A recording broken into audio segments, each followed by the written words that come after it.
বড়দেরকে প্রণাম আর ছোটদেরকে ভালোবাসা জানিয়ে আমি শিপ্রা মজুমদার আজকে একটা ভ্লগ ভিডিও নিয়ে তোমাদের কাছে চলে এসেছি। আশা করি আজকের ভ্লগটা তোমাদের ভালো লাগবে। তাহলে দেখতে শুরু করো এখন থেকে। আশা করছি তোমরা সবাই ভালো আছো।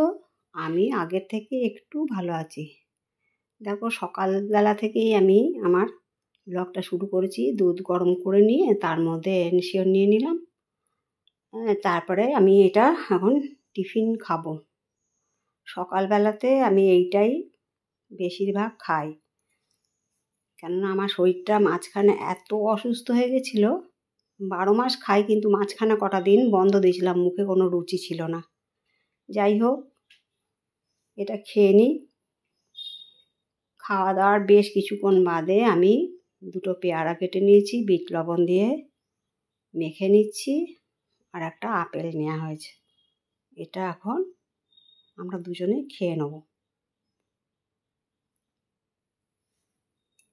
মানে একটু ভালো করে না খাওয়া দাওয়া করলে আমার হাঁটা চলার ক্ষমতা একদম শেষ হয়ে গেছে। তোমরা আমার চেহারা দেখেই বুঝতে পারছো যে কি অবস্থাটা হয়েছে। যাই হোক, সকালের খাবার দাবার হয়ে গেল। এদিকে তোমাদের দাদাভাই বাজার গেছিলো, বাজার থেকে ইলিশ মাছ নিয়ে এসছে। আমি বলেছিলাম যে একটু যেন ডিম ভর্তি ইলিশ মাছ আনবে, তাই আজকে ডিম ভর্তি ইলিশ মাছ নিয়ে এসছে। এখন আমি এটা রান্না করব। এখন আপাতত 2 পিস রান্না করব, কেননা মুখে রুচি নেই তো, রাত্রেবেলা ভাত খাবো না। এবার সর্ষে পোস্ত নিয়ে নিলাম মিক্সিং জারে, আর একটু লবণ দিয়ে এটা পেস্ট করে নেবো। আর 3টে কাঁচা লঙ্কা দিয়ে দিলাম, দিয়ে এটা পেস্ট করে নেবো ভালো করে। এবারে কড়াইতে একটুখানি কালো জিরে ফোড়ন দিয়ে দিলাম। আমি কিন্তু আজকে সর্ষে পোস্ত দিয়ে যে ইলিশ মাছটা রান্না করব, এটা কাঁচা অবস্থাতেই রান্না করব, তাই তোমাদেরকে দেখাচ্ছি আমি কিভাবে এটা রান্না করছি। দেখো, সর্ষে পোস্ত বাটাটা আর কাঁচা লঙ্কা বাটাটা পুরোটা দিয়ে দিলাম। তারপরে দেওয়ার পরে তার আগে তো সর্ষের মানে তেলের মধ্যে কালো জিরে ফোড়ন দিয়ে দিয়েছিলাম। তারপরে ওই পেস্টটা ঢেলে দিলাম। পেস্টটা ঢেলে দেওয়ার পরে নুন হলুদ দিয়ে দিলাম। দিয়ে যখন একটুখানি ফুটে উঠলো, দেখো একটুখানি নাড়ি চাড়িয়ে নিলাম। খুব সহজে রান্নাটা হয়ে যায়, তেমনি টেস্টফুল হয় রান্নাটা। আর মাছের স্বাদটা যেমনকার তেমনিই থাকে, এত সুন্দর। দেখো, নুন হলুদ আগেই মাখিয়ে রেখে দিয়েছিলাম। এবারে এই রকম কাঁচা অবস্থাতে আমি দিয়ে দিলাম। এইভাবে একদিন বন্ধুরা তোমরা রান্না করে খেও, তোমাদের ভীষণ ভালো লাগবে। এরকম কাঁচা ইলিশ মাছের সর্ষে পোস্তর ঝাল। আমরা তো অনেক সময় একটুখানি হালকা ভেজে নিই, কিন্তু আমি আজকে এইভাবেই রান্নাটা করলাম। এবারেতে একটা ঢাকনা চাপা দিয়ে রাখলাম, একটু সেদ্ধ হবে। দেখো, রান্নাটা প্রায় অনেকটাই হয়ে গেছে, অনেকটা তেল ছেড়ে বেরিয়ে এসছে। তাছাড়া একটুখানি সর্ষের তেল দিয়ে দিলাম, কাঁচা সর্ষের তেল। এই সর্ষে পোস্ত ঝালের মধ্যে একটু যদি কাঁচা তেল দেওয়া হয়, স্বাদটা দ্বিগুণ বেড়ে যায়। আর দিয়ে দিলাম 2টো কাঁচা লঙ্কা। রান্না দেখো কমপ্লিট হয়ে গেছে। আজকের আমার সারাদিনটা এই রান্না করতে করতেই কেটে গেল। তোমাদেরকে অন্য কোনো পুজোর কাজ বা অন্য কিছু রান্নাবান্না দেখাতে পারেনি। ইলিশ মাছটা দেখো রান্না হয়ে গেছে, বাটিতে নামিয়ে নিয়েছি। আর কি কি রান্না করছি সেগুলোও দেখাচ্ছি। ইলিশ মাছের ঝাল করেছি, আর এটা হলো চিংড়ি দিয়ে কাঠি কচু আলুর তরকারি, আর ভাত রান্না করেছি। আর এটা হলো কাঁচকলা আলু দিয়ে তরকারি, এটা রাত্রেবেলা গতকাল রাতে করেছিলাম, সেটা একটুখানি আছে। আর ডাল ছিল। এইটা আজকে এটাই হলো দুপুরের খাওয়া দাওয়া। যাই হোক, আমরা খাওয়া দাওয়া করে নিই। শুভ সন্ধ্যা। এখন দেখো আমি চা খেয়ে নিচ্ছি। চা বিস্কুট খেয়ে নিয়ে তারপরে আবার কাজে হাত দেবো। আজকে সারাটা দিন কাজ করতে করতে আর রান্না করতে করতেই দিনটা কাবার হয়ে গেল। আর এদিকে দেখো, তোমাদের দাদাভাই আমাকে আলু কেটে দিচ্ছে। খুব সিম্পল করে একটা আলু তরকারি রান্না করব। ও অনেক কাজে আমাকে হেল্প করে, তাই আমি যখন দেখছি আর পেরে উঠছি না, সারাদিনে প্রচুর খাটুনি পড়েছে, তখন আমাকে এই আলুগুলোকে হালকা সেদ্ধ করে নেওয়া হয়েছিল, তারপরে ছুরি দিয়ে কেটে দিচ্ছে। একটু ডুমো ডুমো করেই কেটে দিল। এইটা দিয়ে আমি একটা ভীষণ সিম্পল একটা তরকারি করব। আলুটা কাটা হয়ে গেছে, দেখো কড়াইতে সর্ষের তেল চাপিয়ে দিলাম। অল্প একটু সর্ষের তেল দিয়ে এই তরকারিটা আজকে রান্না করব। শুকনো লঙ্কা ফাটিয়ে দিয়ে দিলাম। এখানে প্রায় 2.5 চামচের মতন সর্ষের তেল আছে। আর একটা শুকনো লঙ্কা আর একটুখানি কালো জিরে ফোড়ন দিয়ে দিলাম। বেশ ভালো রকম করে ভেজে নেব। সুগন্ধ যখন বেরিয়ে যাবে তারপরে এর মধ্যে আমি আলুগুলো সম্পূর্ণ ছেড়ে দেবো। ভীষণ সিম্পল একটা সবজি, আলুর তরকারি। এটা আমরা অনেকেই খাই। রুটি দিয়ে খেতে তো ভীষণই ভালো লাগে, রুটি পরোটা দিয়ে ভীষণ জমে যায় এই তরকারিটা।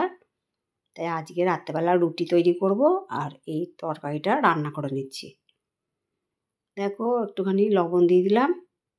রুটি দিয়ে খাবো বলে খুব বেশি লবণ দেওয়ার দরকার নেই, অল্প একটু লবণ আর অল্প একটু হলুদ দিয়ে আলুটাকে ভালো করে নাড়ি চাড়িয়ে কষিয়ে নেব।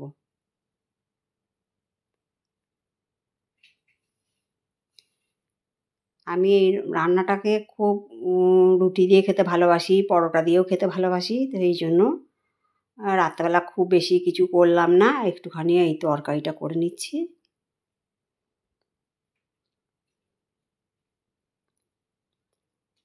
এরকম নাড়ি চাড়িয়ে ভালো করে ভেজে নেব। এরকম যখন আলুটা বেশ ভাজা ভাজা হয়ে গেল, তারপর আমি পরিমাণ মতো জল দিয়ে দিচ্ছি।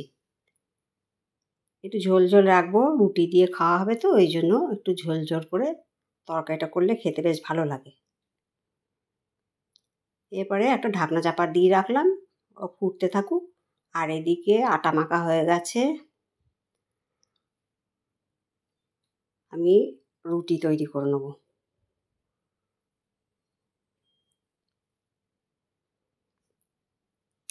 রাত্রেবেলা আমাদের 5টা রুটি তৈরি করেছি।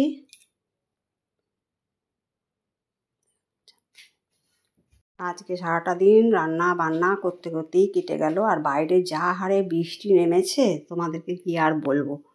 দেখো রুটিগুলো বেশ গোল গোল হয়ে বেলা হয়েছে, আর এদিকে তরকারিটাও কমপ্লিটের পথে। এবার শুধু একটুখানি চিনি দিয়ে দেবো।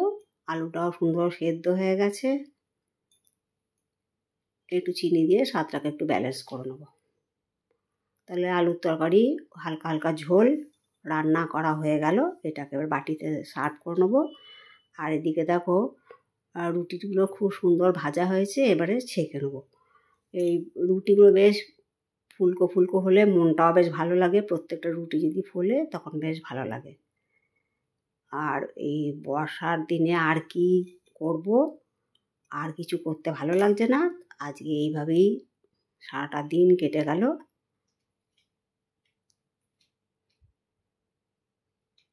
সম্পূর্ণ রুটিগুলো আমার কমপ্লিট হয়ে গেছে। একটু লাল লাল করে ভেজে দিলাম। আর এদিকে তোমাদেরকে দেখিয়ে দিচ্ছি তরকারিটা কমপ্লিট হয়ে গেছে। বাটিতে আমি ঢেলে নেব। খাবার টেবিলে চলে এসেছি। দেখো আলুর তরকারি আর রুটি, আর এটা হলো চাল কুমড়ো দিয়ে বড়া দিয়ে একটা ছেচকির মতন করেছিলাম সেইটা। এটাই হলো আজকে রাতের ডিনার। তা তোমাদের দাদাভাইকে খেতে দিয়ে দিচ্ছি। 2টো রুটি দিয়ে দিলাম।